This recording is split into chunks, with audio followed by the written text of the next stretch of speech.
Hello and welcome to Evolving on Purpose, a show I have created in hopes that I can inspire you to take the deep dive into discovering who you are and what you came here to do. Each week, I will have on individuals to share their unique journey to self-discovery and where their purpose is taking them.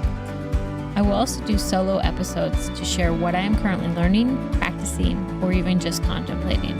So come on, what are you waiting for? Join me in Evolving on Purpose. Hello, everyone. Thank you so much for coming. Today, I have Karel Chan on the podcast. She's a mindfulness and self-love coach. She's been in therapy for herself and is a therapist. So 10 years of being a therapist, 12 years of therapy for yourself, correct? Mm-hmm. And now she is really moving into this space of helping people really love themselves, the self-love journey, which she's done on herself and now is helping to guide people through. And I love this so much, Karel. I'm going to let you hop on here, but we looked at Karel's human design and she is the cross of the Sphinx, which she really has to take all of these directions in through her own being and knowing and doing, and then she can give this direction to other people. She also has all these love gates that really can help empower herself through self-love and then empower others through self-love. So I just love. There's lots of love here. Love how much you have really taken this in yourself and now you're putting that out for others. So welcome, Karel. Thank you so much for coming. Thank you so much for having me. I'm so happy to be here. Yes. I just can't wait to share. I love when people are not only living their purpose, but when they give me that sneak peek of their design too. And I'm like, whoa, if I had to write copy for them or, like, this is what you should be doing, you are doing it. Like everything that I would put in there that I'm like, oh, these are keywords, like they're in there. You found them, you did it on your own. So I can't wait to get into how you got there, but let's kind of rewind and, how did life look growing up and how did you get to this place? Yeah. Life was pleasant growing up in a lot of ways, but also like very labored. I remember feeling often like I didn't have enough love growing up and always looking for it from the usual places, right? So I grew up with two parents and two brothers. I'm the middle child. My parents are still together. So we've always kind of been this intact family. But I was always looking for love from my mom and from other also maternal figures. So my mom's friends, teachers. Oh my gosh, I'm remembering right now that I was always been a crafter. And when I was in 5th grade, I learned how to hand sew things. And I also learned how to make pillows, but I didn't know to buy like batting or stuffing. So I stuffed the mini little pillows with cotton balls. And I made a pillow for my 5th grade teacher, Mrs. Koser. And I like embroidered text on it, probably said like world's best teacher or something. And I stuffed it with cotton balls. And I even made like a little lace edging for the pillow. I remember giving that to her and being just so proud that I could make her something, So always looking for love in those sort of ways and crushing on every boy, like obsessed with having a boyfriend, but also like never having a boyfriend. So looking for love and always falling short. I think that's probably a very kind of emotional summing up of what life was like growing up is I so wanted that love, which, looking back, there was a deep belief of like, I deserve this love, right? Like it has to be out there for me, and looking for it and never having enough and never finding it and internalizing that. So really then becoming sort of this self-loathing creature, full of self-doubt, full of fear, and kind of turned into this belief that I didn't want to have, that I would never find it. I'll just never find love. And how this really manifested in a lot of like harmful behaviors is I developed an eating disorder when I was 19. So I'd been overweight for most of my childhood and got to a point where I realized that I was either going to do something about it or just keep gaining weight. And I decided to do something about it. But I had no guidance in that and didn't really have proper support around it. So kind of fell into versions of anorexia and bulimia. And then I also started smoking cigarettes at 19. I never really enjoyed drinking, so I'm really thankful that that wasn't one of the things.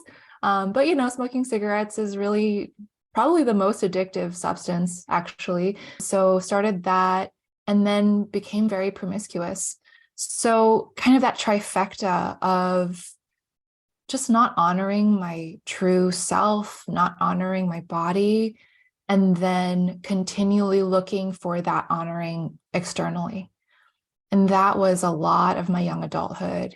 And I think also and it is interesting that you reference my design, because when you did the reading, I was like, do you know me? Because it's so faded.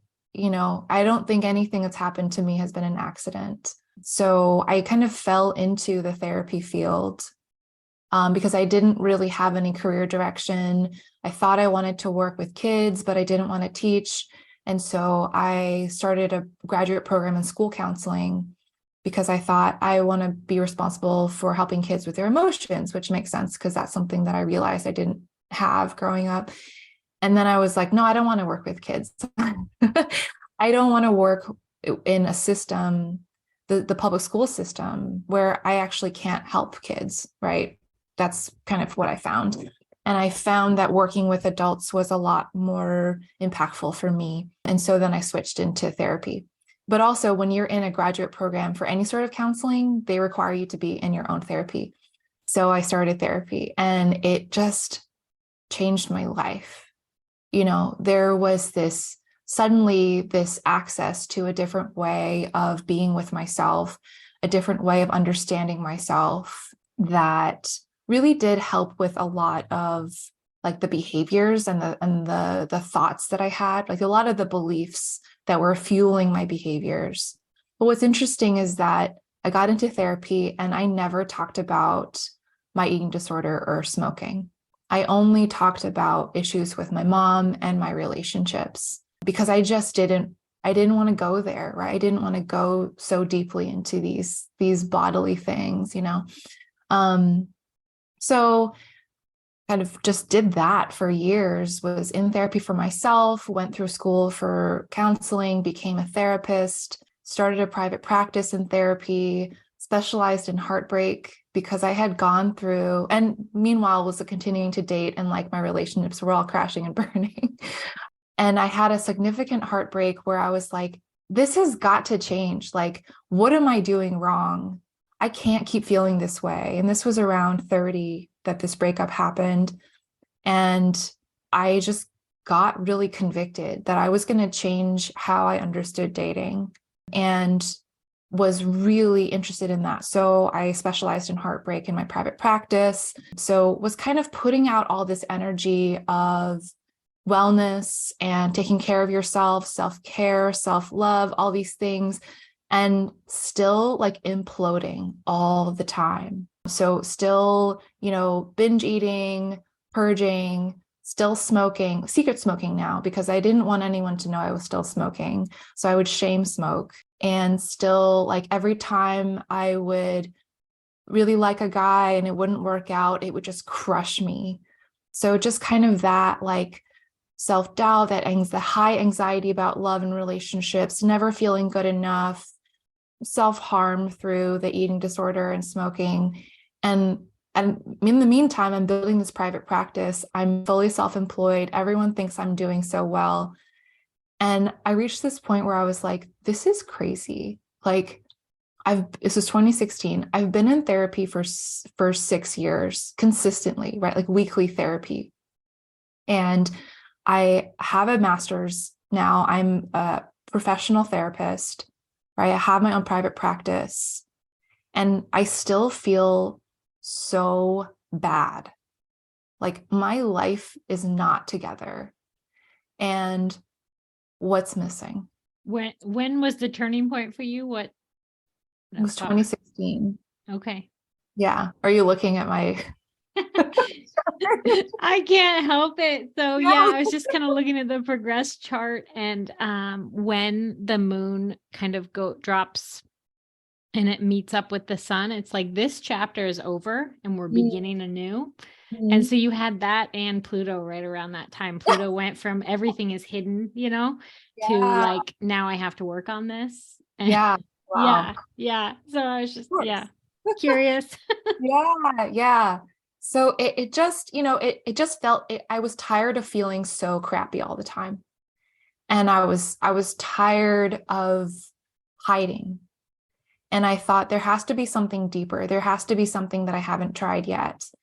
And there were kind of several touch points where I had these breakthroughs, right? So one of them was I read a book called The Emotionally Absent Mother, which I had heard about this concept, and I had been avoiding any books about mothering because I didn't want to touch the mother wound.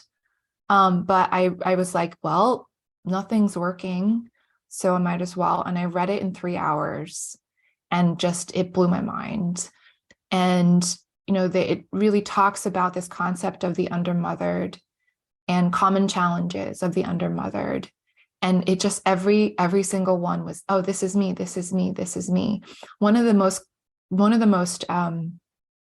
significant ones that stood out to me was that even if you have abundance in your life, like resources, things come easily to you, right? Like I've always been very smart, very high achieving. I had my private practice. I lived in this cute little neighborhood in Portland. I had a lot of friends. At this point, I had lost weight. I was very attractive, all these things. But they're like, no matter what you have in your life just feels hard. And I was like, yeah, and it doesn't make sense because your life shouldn't feel so hard if you have all these things that come easily to you. And so just every item, check, check, check, check. That's me, that's me, that's me. And then the second half of the book is about how you work with it. And it's really about reparenting. It's how you find the good mother archetype in your life, either in yourself or other people. And you learn to love your inner child, all the hurt parts of you throughout your life. You connect with them. And the first step is really understanding how much we actually disconnect from our inner children. So how much revulsion I actually had for my 8-year-old self, my 12-year-old self, my teenage self, right? And then there's a moment where when you realize how much you hate the child in you, your compassion opens, where you're like, oh my gosh, I don't I don't want to feel this way about myself. I can't believe it. Right. And then remembering what it was like as a child to feel so unloved. Oh my gosh, I never want you to feel that way again. And that's a moment where you connect. Right. And so I really started to do that practice. I started to spend a lot of time with my inner child. I started with a 8-year-old. I named her Sweet Lavender because I really loved purple. And as much as she had sort of been taught that she was this angry, short-tempered little girl, I remember a lot of sweetness. Like I remember, the pillow for my fifth grade teacher, right? Like so sweet, just looking for that love. So I named her Sweet Lavender, and then I would just hang out with her. Like she really liked going to the mall, so I would go to the mall, and remember her. So I'm not going to the mall as like an adult, just like on a mission. I'm with her.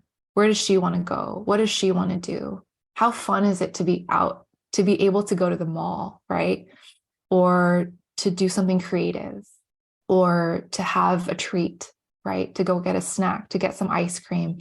And so I would be driving places and I would imagine her in the car with me, that kind of stuff, that seems simple and yet is actually incredibly healing, right? And so that really led me into a whole lot more spiritual exploration, really opening to higher consciousness, opening to God, and understanding how much love and compassion is truly available to me. That has always been. And now I can open to it and allow it to touch these parts of me that had been hurting for so long. Going through the self-love journey, it continually deepens. It's not just, you don't just take your 8-year-old self to the mall and that's it. There's more and more and more. And through self-love and mindfulness, which is all connected, I was able to heal all of those wounds that were still plaguing me. And so I quit smoking. I've healed my eating issues. I've healed my relationship issues, all through connecting with these various hurt parts that are asking for something that throughout my life, they still hadn't gotten. So instead of turning away and seeking something like food or cigarettes or, other attachments, it's what is it that I'm deeply needing right now? What is that wound? And what does she really need from me? And trusting that I can show up in that way. That is so beautiful. And we were just talking right before we started where your Chiron is kind of, Chiron is that planet of the wounded healer, that wound never really goes away. It's always there, right? Yeah. Like you get to heal others through this wound that you get to carry this lifetime. And you have this beautiful triumph through your Mercury. It's like, I'm going to think about this. I'm going to work through this. I'm going to figure out a way to communicate this, but I'm going to do it. And I just commend you so much because Chiron is like, it's the hardest thing that we have to go through, right? Like it's that wound.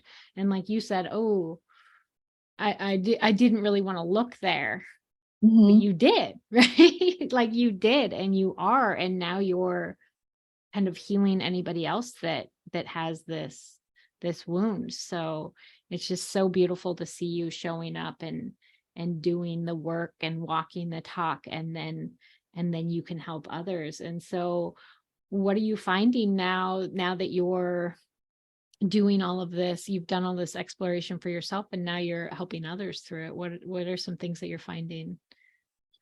I guess the number one thing that I'm finding is that we're all the same in a lot of ways, right? Like we have our own unique design and we have our temperament and we have our life experiences, but the human current incarnation, we all want and need the same things.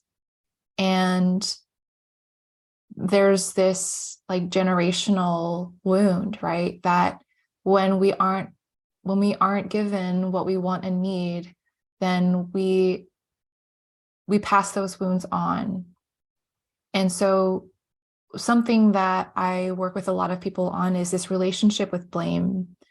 People like simultaneously really want to blame their parents and then don't. And I get that, And so there's this necessity in not blaming their parents, but offloading the blame from themselves. And that's the most important piece. So we sort of temporarily place responsibility back on the experience they had of being parented, right? So being undermothered. And that allows the attention to be put on the wound rather than the failure, right? But that it's hard because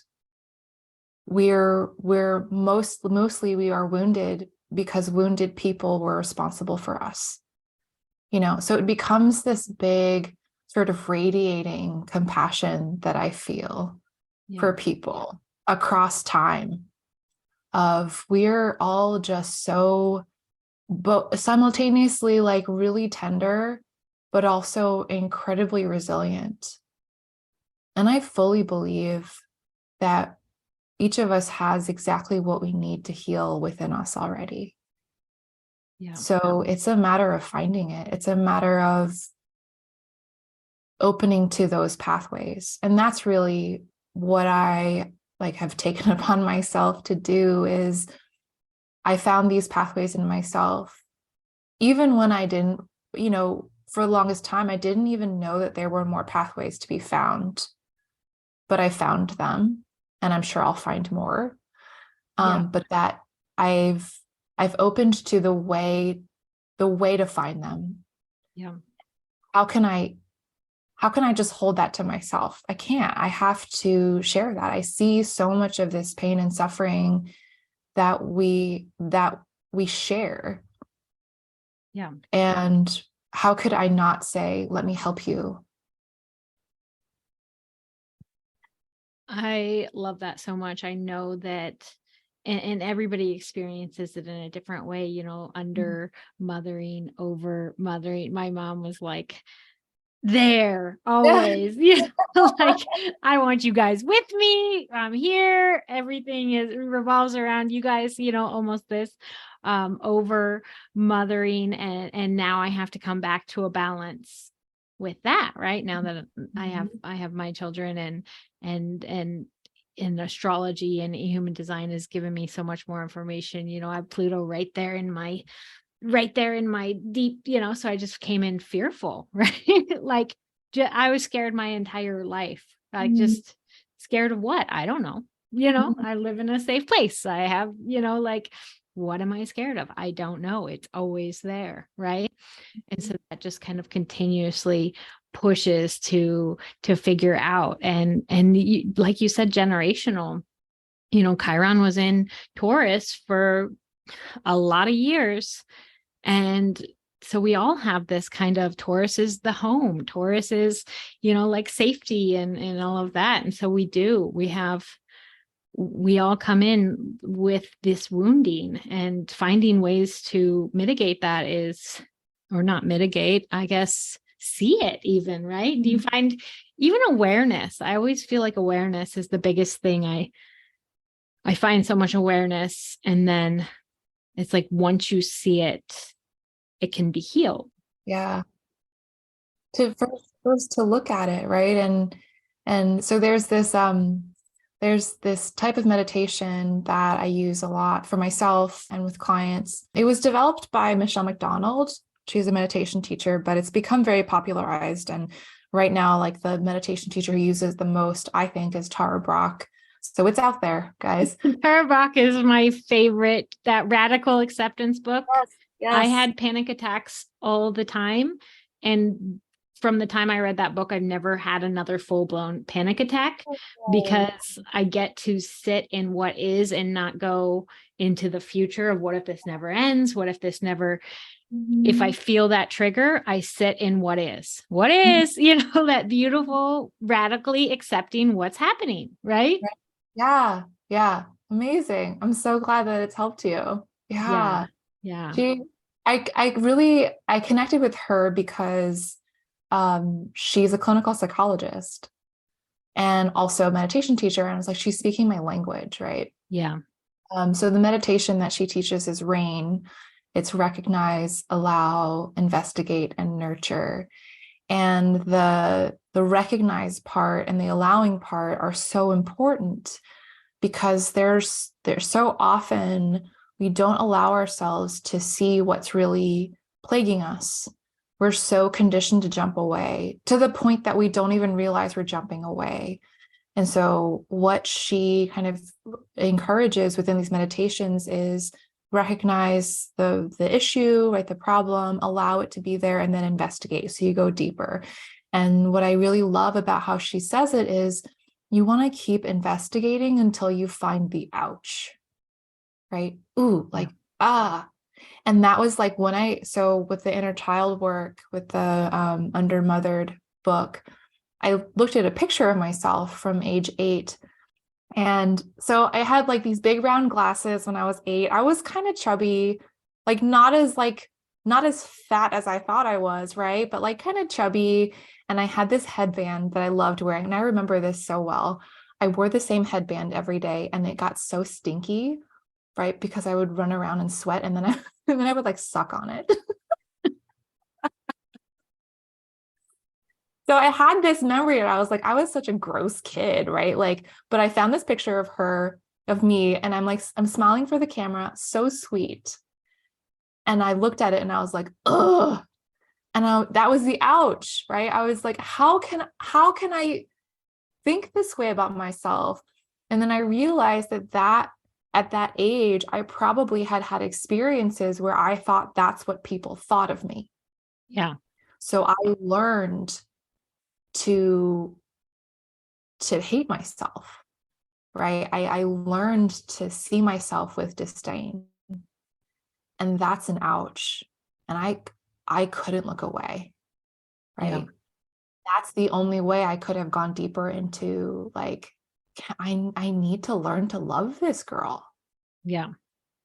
And right? the thing is that a lot of people, I was just talking to a friend the other day, and we have so much going on astrologically right now that's pointing like we've got to heal this, right? Like everybody, it's triggering everybody. I can't have a conversation with people, even in the normal real world where they're not really doing this work, that aren't kind of feeling this, that aren't having things come up. And I love it so much for all of us that we're expanding in this way and we're ready to kind of heal these wounds. But I've been doing a lot of moon work right now. I'm like obsessed with the moon. I get obsessed with things and then I send it to everybody and see what everybody thinks.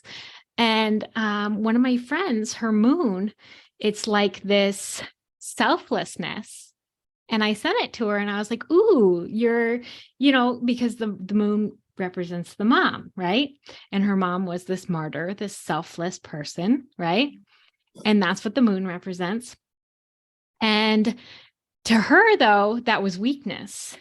That was not good. So she does not like being selfless, right?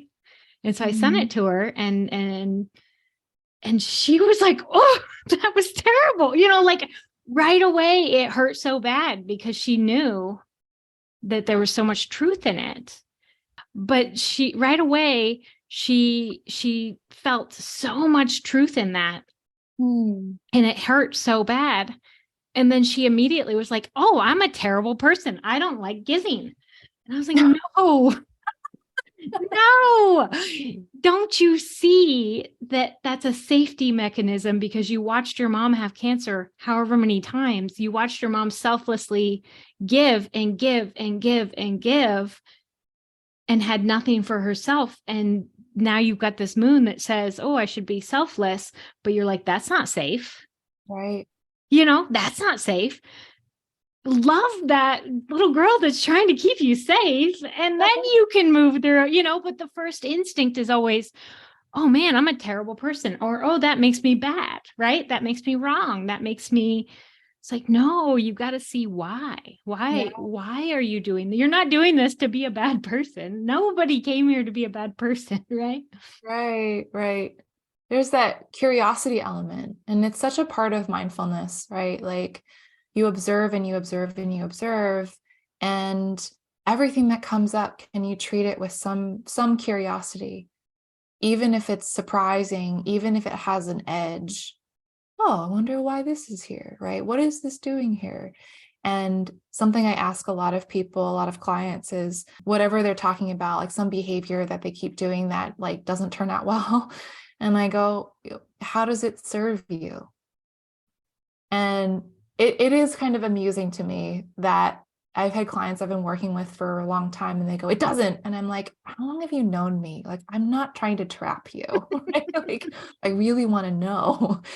And I really want to know because I think then you can know, how does this serve you? What are you really trying to get here? What's the function? Yeah. Because Right? everything we do does serve us, even if it's Even if it even if doesn't it's serve us well.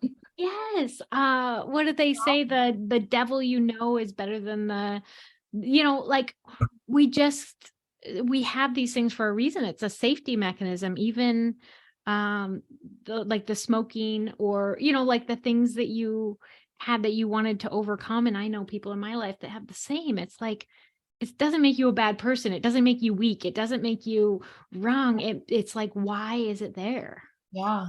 Yeah. It means that some part of you loves you so much that it keeps trying. Yeah. Yeah.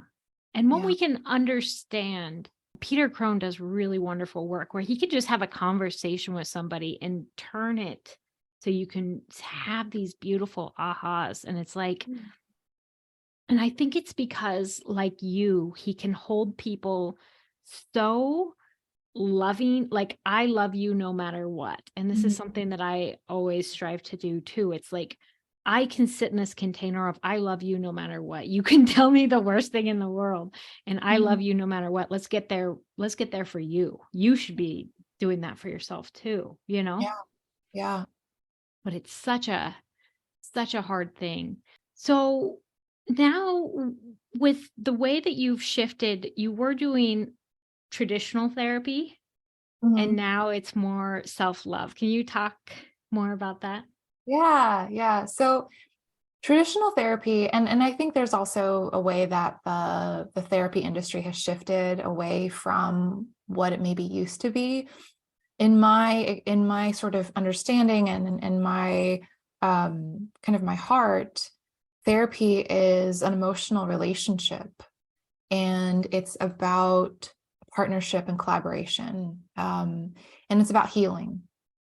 So you come in and you have some ailment in your life, and you have maybe some patterns that aren't serving you, and that you want to change, and that you're looking for someone to hold you in a space where you can explore. And maybe this somebody has some knowledge about why we get into these patterns, so it sheds some light and understanding on what wounds are there, right? And unfortunately, I think in some effort to make therapy more accessible, we've turned it into a medical procedure, which just like makes me like shrivel up inside, because it's I think there are true medical procedures, and then there's like heart work, and it's not hard, it's soft. And a mental health diagnosis, I don't even like thinking about it in that way, because a diagnosis feels so clinical and feels terminal in a lot of ways. And your mental state is flowing. Your mental state can always change. So there's and this is a radical statement, but I don't think any mental health condition is terminal. But I think the way we've treated it in the West in the past 20, 30 years even has created the illusion that it is, because we've interfered medically. Yeah. Um, so when and I'm thinking, my very first job out of grad school, I worked with severe and persistent mental illness with psychosis. So I worked with people who've had a schizophrenia diagnosis for years, and they've been medicated and medicated and medicated. And some of them they felt so hopeless. And they had, I forget what it's called, but they had like ticks in their tongue from the medication. So when they would talk, like their tongue would just fall out of their mouth. And that is not a symptom of schizophrenia. That's a side effect of the medication. So we've got these people who are on these medications, a lot of them which were first developed to be sedatives for surgery, for years. And so it does this irreparable damage to not only your brain chemically, but your psyche.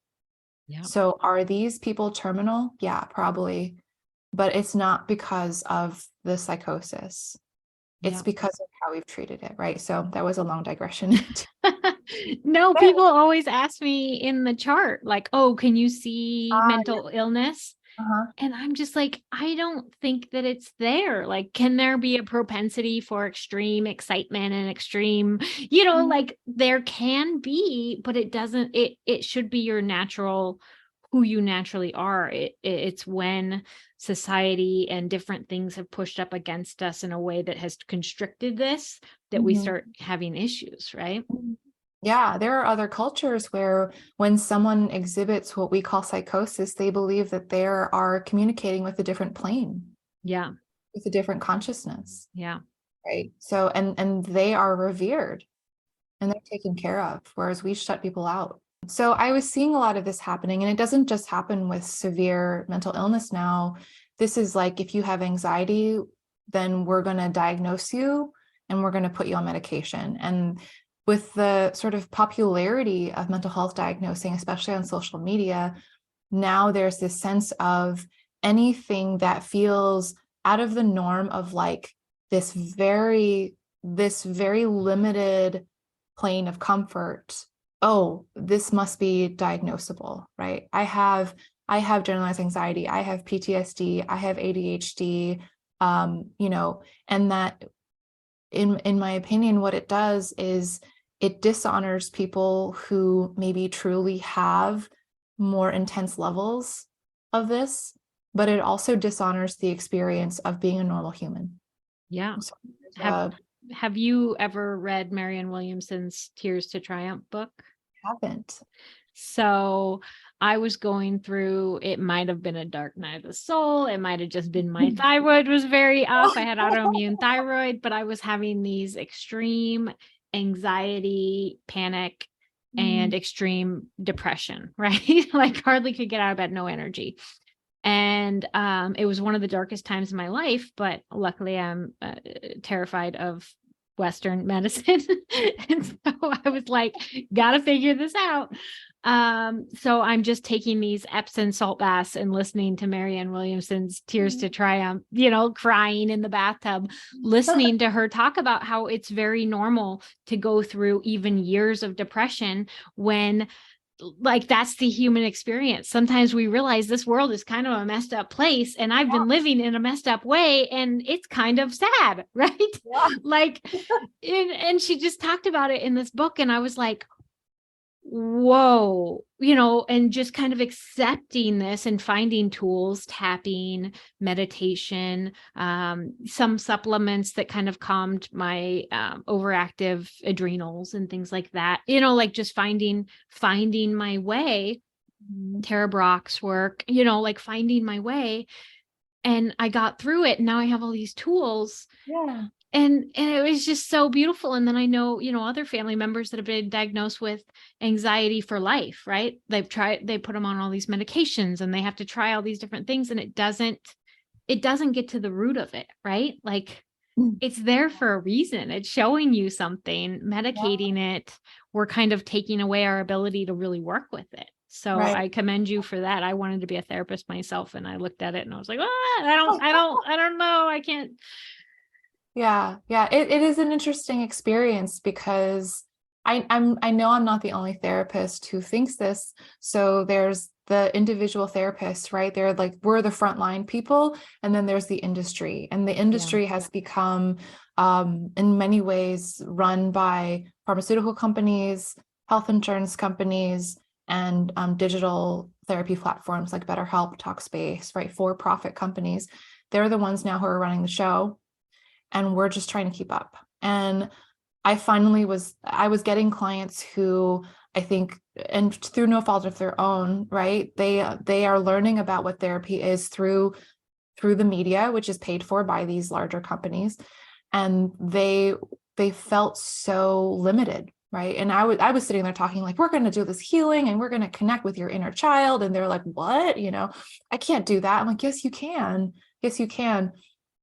And there was just such a small container through which I felt that I could help people as a therapist, especially because as a therapist, I can only help people who live in the state I'm licensed in. And I was like, Oregon is a large state, but Yeah. And so there was just this opportunity for me to take what I really care about, like just what moves me the most, which is how to truly love yourself. All the parts of you, right? What does it mean to have authentic self-love, unwavering self-compassion? And it doesn't look the way that I think a lot of media makes it look. You're not always going to let yourself off the hook. That's not what it's about, right? I've had clients who are afraid to practice self-compassion because they think it means that they're not going to push themselves to go outside. They're not going to push themselves to do, what they know their body needs. Yeah. And I say, that's not compassion, that's enabling. So we're going to learn what compassion really is. which is a form of self-governance, which is when you think about like children, they're, let's say your kid really wants 10 cookies. Well, of course, I understand why you want 10 cookies. They're delicious. But we're not going to have 10 cookies. Yeah. We'll have one, or maybe we'll have one later, right? That's compassion, because you know what's best and you're loving them through it. So I really wanted to focus on those things rather than kind of getting the smorgasbord of what we call, mental health issues or illness or diagnoses. I wanted to just be able to focus on that. And I wanted to be able to help people outside of the state of Oregon. And I wanted to be able to create some sort of more specialized healing container for people, right? So right now, the programs that I offer, they get a lot more access to me. And later on, I'd love to have opportunities for like in-person experientials, right? Like retreats, where we all get together and we're just in this room and we get to build off each other's energy, right? And that there are so many rules and quote unquote protections within the therapy field that would prevent that from really being able to happen naturally or organically, right? So stepping into coaching just gives me a lot more freedom to use what I know and to be helping from a place that's truly within me rather than what's dictated by a governing board of other humans who I don't know. I don't know them, Yeah. right? That's one thing I am looking forward to so much with the whole shift. We have Pluto has been in Capricorn for 30 years. Capricorn is very much like governed, right? Let's take care, let somebody else be the authority over yourself. And now that's done. Over the next 2 years, we're really moving into this Aquarian. It's more freedom, more let's look at it in a different way. And so I just keep seeing this more and more and more, and it's making me more and more excited about the future. Of course, every single thing has a shadow and a light side. So we'll have to go through some growing pains, but I just see this, just everybody finding who they are, what they came here to do, expressing that, and everybody finds the right people to get them where they're supposed to be. And so, yeah, I just love this so much. I would love everybody to check you out for sure. Can you give me like a couple of questions that somebody could ask to start finding some of these pain points or some of the things they need to look for? Yeah. Maybe one question could be, what have I been looking for my whole life that I still haven't found? Ooh. And the answer to this is going to be something that is more emotional, right? It's not going to be, maybe I've been looking for a partner. Great. But what will that partner give you that you currently don't have? Yeah. What feeling? So what have I looked for? And then what's the actual reason for that? Because there's a thing we think that partner will give us or whatever, but why? Right. What part of my heart will that fill? Yeah. And then maybe the next question is, where do I already have that in myself? Ooh, okay. I love that. I'm going to do my homework with this as soon as as soon as we get off, because it doesn't matter how much self-work I've done or how much, there's always something that we can go deeper in, right? There's always a level of self-acceptance, or maybe I think that I need to create this business, right? Like that's what I'm creating right now. But I can look deeper there too. My Chiron's in career, so. So yes. Well, thank you so much for sharing. I would love if people would check you out. You are Anchored Awakening. It's anchoredawakening.com, but what's the best way? Do you like Instagram or Facebook better, or any of those platforms? Yeah. So I'm very active on Instagram. It's just at Anchored Awakening. So I post content several times a week. Some of it is very focused on self-love. Some of it is more about mental health. I have a series called Mental Health Myths that I really like doing. It's just a way of kind of clarifying a lot of things that have gotten diluted by social media and different aspects of the industry. So ideas that are out there, but maybe could use a little more clarification. So I do that on there. But yeah, and then you can contact me through my website, anchoredawakening.com. I offer several programs for self-love. And then also, like, if there's an issue that doesn't quite fit that program, I'm happy to talk anyway and see if we can do a customized program. I just want to help people. Yeah. Yeah. No, I definitely, I love getting to read your chart and seeing, I always feel like I get to like kind of open up and see somebody's soul. And I'm like, oh my gosh, you're so here to love people and you're doing it. And I love it so much. You're loving yourself, you're loving others. But you're utilizing all these gifts and skills that you have to do it in a new and exciting way. And Yeah. so it's so beautiful. Thank you so much for living your purpose and sharing it with all of us. My pleasure. Thank you so much. Thank you, everybody, so much for listening. I hope that you enjoyed the show.